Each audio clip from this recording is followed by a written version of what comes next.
ஊர்ல ஒரு ஆள் இருந்தான். நிறைய பணம் சேர்த்தான். அவனுக்கு சம்பாதிக்க தெரியுமே தவிர செலவு பண்ண தெரியாது. மகா கஞ்சன். காசை கையில எடுக்கவும் மாட்டான். எடுத்தா செலவு செய்ய வேண்டியிருக்குமே. அதனால இப்படியே அவன் காலத்தை ஓட்டி விட்டான். வயசாயிட்டுது. அவனுடைய மனைவி ஒரு நாள் கேட்டாங்க, இவ்வளவு நாளா நீங்க என்ன எங்கேயுமே அழைச்சிட்டு போனதில்லை, இப்போவாவது அழைச்சிட்டு போகக்கூடாதா அப்படின்னாங்க. எங்க போகணும் சொல்லுன்னா. காசிக்கு போகணும், கங்கையில குளிக்கணும்னாங்க. இவன் பார்த்தான், இதுக்கு ஏன் அவ்வளவு தூரம் செலவு பண்ணிட்டு போகணும், நம்ம ஊர் ஆத்துலயே குளிக்கலாமே, இதுவும் புண்ணிய நதி தான், இங்க குளிச்சா அங்க குளிச்ச பலன் கிடைச்சிரும் அப்படின்னா. சரின்னு 2 பேருமா ஆத்தங்கரைக்கு போனாங்க. அன்னைக்கு ஏதோ விசேஷம், நிறைய கூட்டம், நிறைய பேர் குளிச்சுக்கிட்டு இருக்கிறாங்க. கரையில சில புரோகிதர்கள் நின்றுகிட்டு இருக்கிறாங்க.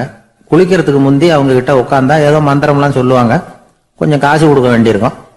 அதனால இவன் என்ன பண்ணா, ஆத்தங்கரையிலேயே கொஞ்சம் தூரம் போனான். ஊரை விட்டு தள்ளி வந்துட்டான். அங்க யாருமே இல்லை. அப்பாடான்னு சந்தோஷப்பட்டான். குளிக்கலாம்னு புறப்பட்டான்.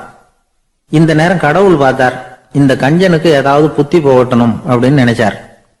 உடனே ஒரு புரோகிதர் மாதிரி உருவத்தை மாத்திக்கிட்டு அந்த ஆள் முன்னாடி வந்து நின்னார்.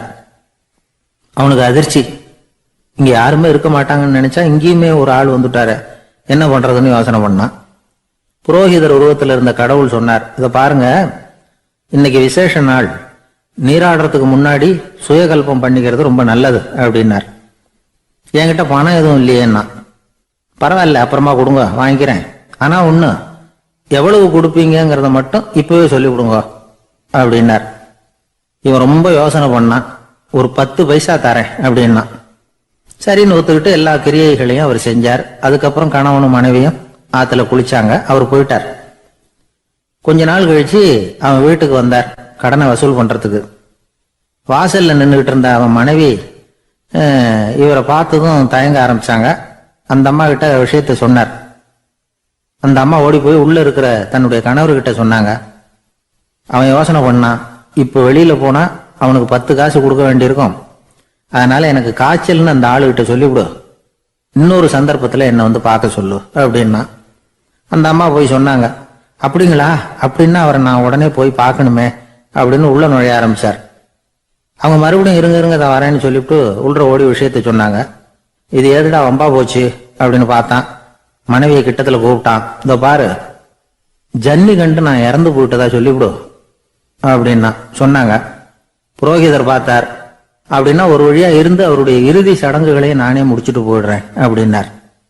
உள்ள இருந்தவன் யோசனை பண்ணான், அந்த ஆளு என்ன விடமாட்டான் போல இருக்கு, அதனால ஒரு சவப்பெட்டியில என்னை வச்சு தூக்கிக்கிட்டு மயானத்துக்கு போங்க, பாத்துக்கலாம் அப்படின்னா. புரோகிதரை விடுற மாதிரி இல்லை, கூடவே நடந்து போயிட்டு இருக்கிறார்.